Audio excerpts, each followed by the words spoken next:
नमस्कार। नेपाल टेलिभिजन हेरेर बसिरहनुभएका सम्पूर्ण आदरणीय दर्शक महानुभावहरूमा काठमाडौँ महानगरपालिकाको दैनिक टेलिभिजन कार्यक्रम हाम्रो काठमाडौँको आजको श्रृङ्खलामा यहाँहरूलाई स्वागत छ।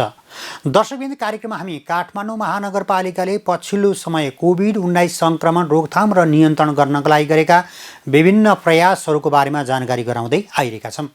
आजको कार्यक्रमको सुरुवातमा भने हामी काठमाडौँ महानगरपालिकाले कोभिड-19 सङ्क्रमित बिरामीहरूको उपचार गराइरहेका सरकारी तथा सामुदायिक अस्पतालहरूमा भेन्टिलेटर अभावका कारण उपचार हुन नसकेको गुनासो बढ्न थालेपछि काठमाडौँ महानगरपालिकाले त्यस्ता अस्पतालहरूलाई भेन्टिलेटर सहयोग गर्दै आइरहेको छ। सोही क्रममा काठमाडौँ महानगरपालिकाले छत्रपाटी निशुल्क चिकित्सालयलाई पनि 2वटा भेन्टिलेटर सहयोग गरेको प्रसङ्गबाट कार्यक्रम सुरुवात गर्नेछौँ। काठमाडौँ महानगरपालिकाले छत्रपाटी निशुल्क चिकित्सालयलाई 2 थान भेन्टिलेटर मेसिन हस्तान्तरण गरेको छ। बिहिबार काठमाडौँ महानगरपालिकाका प्रमुख विद्यासुन्दर साक्यले अस्पतालका अध्यक्ष डाक्टर मनोजमान श्रेष्ठलाई भेन्टिलेटर मेसिन हस्तान्तरण गर्नुभएको हो। काठमाडौँ महानगरपालिकाले छत्रपाटी चिकित्सालयलाई जेठ 12 गतेबाट निशुल्क कोभिड-19 अस्पतालको रूपमा सञ्चालनमा ल्याएको छ। महानगरको आर्थिक अनुदानमा 35 बेडको विशेष कोभिड अस्पतालको रूपमा छत्रपाटी निशुल्क चिकित्सालय सञ्चालन भइरहेको छ। महानगरपालिकाले गत वैशाख 31 गते कोरोना संक्रमित बिरामीहरूको उपचार गराइरहेका विभिन्न सरकारी तथा सामुदायिक अस्पतालहरूसँग सम्झौता गरेको थियो। सोही क्रममा छत्रपाटी निशुल्क चिकित्सालयसँग विशेष कोभिड अस्पताल सञ्चालनमा ल्याउने र 2वटा भेन्टिलेटर मेसिन खरिदको लागि आर्थिक अनुदान उपलब्ध गराउने गरी सम्झौता भएको थियो। सोही सम्झौता बमोजिम अस्पतालको उपचार क्षमता वृद्धिका लागि महानगरपालिकाले भेन्टिलेटर मेसिन हस्तान्तरण गरेको हो। यसअघि महानगरपालिकालाई चीनको लासा नगरपालिकाले अनुदानमा दिएको 2वटा भेन्टिलेटर महानगरले अस्पताललाई सहयोग प्रदान गरिसकेको छ।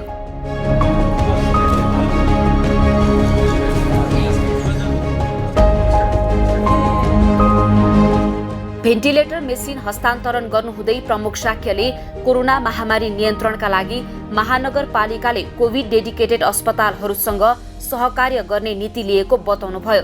सोही नीति अनुसार महानगरले विभिन्न सरकारी तथा सामुदायिक अस्पतालहरूसँग सहकार्य गरी अस्पतालको माग बमोजिम स्वास्थ्य सामग्री उपलब्ध गराइएको जानकारी दिनुभयो। काठमाडौँ महानगरपालिकाले आफैले सबै व्यवस्थापन गर्नुभन्दा जसले गरिरहेको छ गर्न सक्छ त्यहीसँग सहकार्य गरेर धेरै प्रतिफल दिन सक्छौँ भनेर लगानी पनि थोरै हो भने प्रतिफल धेरै आउने हुनाले अस्पतालहरूसँग सहकार्य गर्ने नीति लियौँ।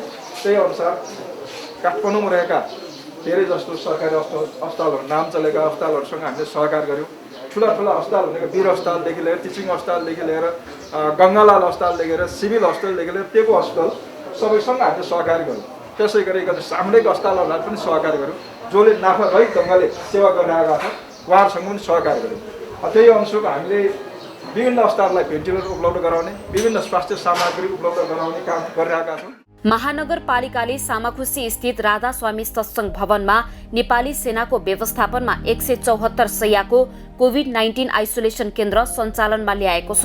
साथै महानगरकै आर्थिक अनुदानमा आयुर्वेद चिकित्सालय नरदेवीमा अक्सिजन थेरापी सहितको 100 शय्याको कोभिड-19 आइसोलेसन केन्द्र सञ्चालन भइरहेको छ। यसका साथै महानगरपालिकाका विभिन्न वडाहरूले पनि आफ्नो वडामा आइसोलेसन सेन्टर सञ्चालन गरिरहेका छन्।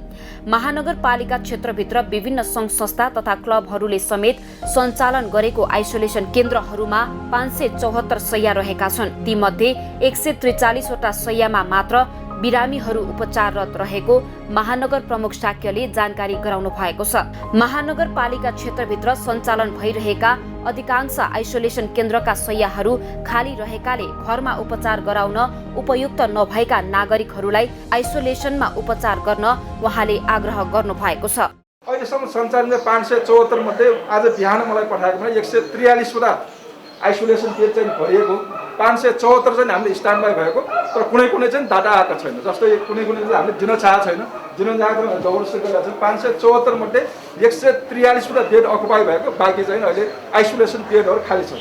त्यसकारण कोही पनि घरमा बस्न उपयुक्त नभएका व्यक्तिहरूले काठमाडौँ महानगरपालिका लगायत अन्य व्यवस्थापन गरेका आइसोलेसन केन्द्रहरू हामीले व्यवस्थापन गरेको ठाउँमा सबैतिर अक्सिजनको व्यवस्थापन गरेर छ। डाक्टर नर्सहरूको 24 घण्टा व्यवस्थापन गरेर त्यहाँ खानाको पनि राम्रै व्यवस्थापन गरेको हुनाले पहिलो प्राथमिकता काठमाडौँ महानगरपालिकाले व्यवस्थापन गरेको आइसोलेसन केन्द्रमा गइदिनु अनुरोध गर्न चाहन्छु। कार्यक्रममा काठमाडौँ महानगरपालिका वडा नम्बर 17 का अध्यक्ष नवीन मानन्धरले अस्पतालहरूमा उपचारको क्रममा आवश्यक पर्ने उपकरणहरू उपलब्ध भए पश्चात कोरोनाको उपचारमा सहज भएको र क्रमबद्ध रूपमा कोरोना संक्रमितहरूको संख्या कम हुँदै गएको धारणा व्यक्त गर्नुभयो। साथै महानगरपालिकाले विशेष कोभिड अस्पताल सञ्चालनमा ल्याए पश्चात महानगरवासीहरूलाई कोभिडको उपचारको लागि समस्या नहुने पनि उहाँले बताउनुभयो। संरचनाहरू सबै तयार गरिएको कारणले गर्दाखेरि हो कि यो दोस्रो चरणको कोरोना भाइरस चाहिँ हामी समक्ष पुग्न पनि अहिले अलिक कठिन भयो कि अलिकति चाहिँ यो जुन महामारी घट्दै गयो कि भन्ने कुराहरूको आवश्यक थियो। आज क्षेत्रपाटी निःशुल्क चिकित्सालय जुन समस्याको लागि अगाडि बढिरहेको थियो त्यो समाधानको लागि हाम्रो मेयर साहबले त्यसलाई चाहिँ अनुमोदन गर्नुभयो र त्यो अनुमोदन गरिएको कारणले गर्दाखेरि यस टोलबाट छिमेकी लिएर चाहिँ यहाँ बस्ने बसोबास गर्ने सम्पूर्ण नेपालीहरूलाई अब टोक्कका साथ भन्न चाहन्छु कि यस क्षेत्रपाटी निःशुल्क चिकित्सालयबाट कोरोना मात्र होइन कि अब आउने कुनै पनि रोक्नको लागि हामी तयार छौँ र तयार रहनेछौँ। कार्यक्रममा छत्रपाटी निःशुल्क चिकित्सालयका अध्यक्ष डाक्टर मनोजमान श्रेष्ठले महानगरपालिकाले अस्पताललाई विशेष कोभिड अस्पतालको रूपमा सञ्चालनमा ल्याए पश्चात कोरोना संक्रमित बिरामीहरू सन्तुष्ट भएको जानकारी गराउनुभयो। अस्पतालको उपचार सेवालाई थप प्रभावकारी बनाउन अस्पतालले विभिन्न दाताहरूको आर्थिक सहयोगमा प्रतिदिन 100 सिलिन्डर अक्सिजन उत्पादन गर्न सक्ने अक्सिजन प्लान्ट जडान गर्ने योजना बनाएको अध्यक्ष श्रेष्ठले जानकारी दिनुभयो। अहिलेसम्म हामीले फिडब्याक दिँदा धेरै नै एकदम खुसी, उहाँहरू धेरै नै खुसी हुनुहुन्छ। बिरामीहरू पनि जम्मा हामीलाई 1,45,00,000मा 75 लाख त हिजोसम्मको मितिमा हाम्रो कन्फर्म भइसकेका छन्। हाम्रो वडाध्यक्षज्यूले पनि अलिअलि पैसा हिजो पनि अस्ति पनि मान्छेहरू पठाएर गरिरहेको छ। त्यसकारण बाँकी रकम अहिले हामी शुभचिन्तक र हाम्रा आफन्तहरूबाट हामीले चाहिँ सहयोगको अपेक्षा र त्यसको मतलब हामीले सहयोग गर्छु भन्ने प्रतिबद्धता हामीलाई आइरहेको छ। काठमाडौँ महानगरपालिकाले कोरोना संक्रमित बिरामीहरूको उपचार गराइरहेका 12वटा सरकारी तथा सामुदायिक अस्पतालहरूलाई हालसम्म 45 थान भेन्टिलेटर मेसिन प्रदान गरिसकेको छ, जस अनुसार छत्रपाटी निःशुल्क चिकित्सालयलाई 4 थान सहित हेल्पिङ ह्यान्ड सामुदायिक अस्पताल, काठमाडौँ मोडेल अस्पताल, महेन्द्र नारायण निधि मेमोरियल अस्पताल र शुक्रराज ट्रपिकल तथा सर्वरोग अस्पताललाई 2-2 थान भेन्टिलेटर मेसिन उपलब्ध गराइसकेको छ। साथै त्रिवी शिक्षण अस्पताललाई 10 थान, शहीद गङ्गालाल राष्ट्रिय हृदय केन्द्रलाई 5 थान, वीर अस्पताललाई 15 थान भेन्टिलेटर मेसिन सहयोग गरिसकेको छ। त्यसैगरी काठमाडौँ महानगरपालिकाले मध्यपुर थिमी नगरपालिकाद्वारा सञ्चालित नेपाल कोरिया मैत्री नगरपालिका अस्पताललाई पनि 3 थान भेन्टिलेटर मेसिन उपलब्ध गराएको छ।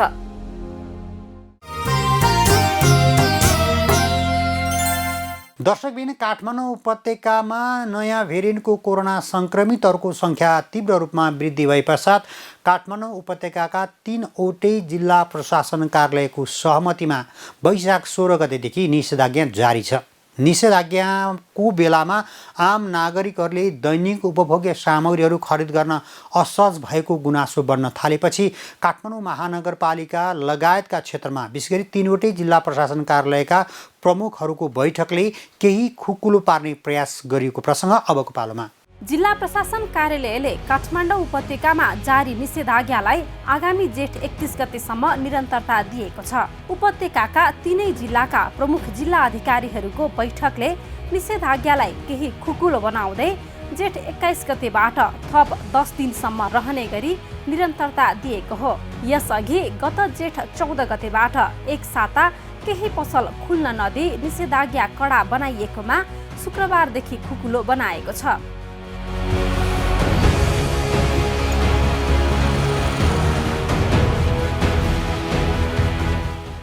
निषेधाज्ञालाई खुकुलो बनाएसँगै शुक्रबारबाट किराना र डिपार्टमेन्ट स्टोर बिहान 9 बजेसम्म खोल्न पाइनेछ। यसैगरी फलफुल र पुस्तक पसल पनि बिहान 9 बजेसम्म खुल्नेछन्। तरकारी पसलहरू सामाजिक दूरी कायम गरेर सञ्चालन गर्न पाइनेछ। तोकिएका ठाउँ बाहेक अन्यत्र तरकारी पसल सञ्चालन गर्न रोक लगाइएको छ।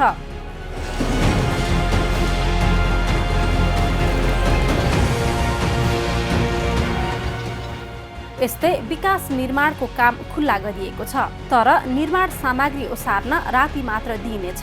दिउँसो कामदार राखेर काम गर्न पाइनेछ। विकास निर्माणका लागि आवश्यक पर्ने सामग्री ढुवानीका लागि राति 9 देखि बिहान 4 बजेसम्मको समय तोकिएको छ। त्यस्तै सवारी साधन मर्मतका लागि पनि वर्कसपहरू राति 9 देखि बिहान 9 बजेसम्म खुल्नेछन्। सार्वजनिक तथा निजी यातायातमा लगाइएको पुरानो नियम यथावत नै छ, जसअनुसार निजी सङ्घ संस्था, सरकारी तथा अत्यावश्यक कार्यका लागि सवारी साधन सञ्चालन गर्न सम्बन्धित निकायको परिचय पत्र चाहिनेछ। व्यक्तिगत रूपमा सवारी चलाउन अत्यावश्यक परे प्रमुख जिल्ला अधिकारीले जारी गरेको पास चाहिने व्यवस्था गरिएको छ।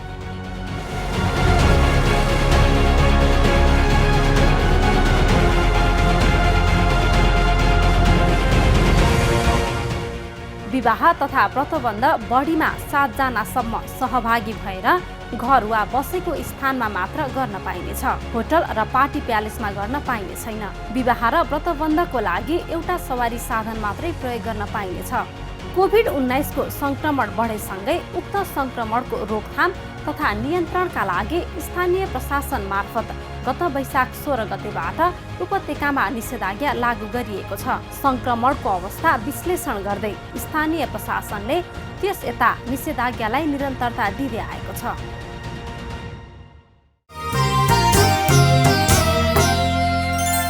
दर्शकबिन यिनी प्रस्तुतिसँगै आजको कार्यक्रमको निर्धारित समय सकिएको छ। भोलि पनि नयाँ विषय प्रसङ्ग लिएर आउने नै छौँ। तबसम्मका लागि सम्पूर्ण टिमसहित म वैकुण्ठ भण्डारी बिदा चाहन्छु। नेपाल टेलिभिजन हेर्दै गर्नुहोला। नमस्कार।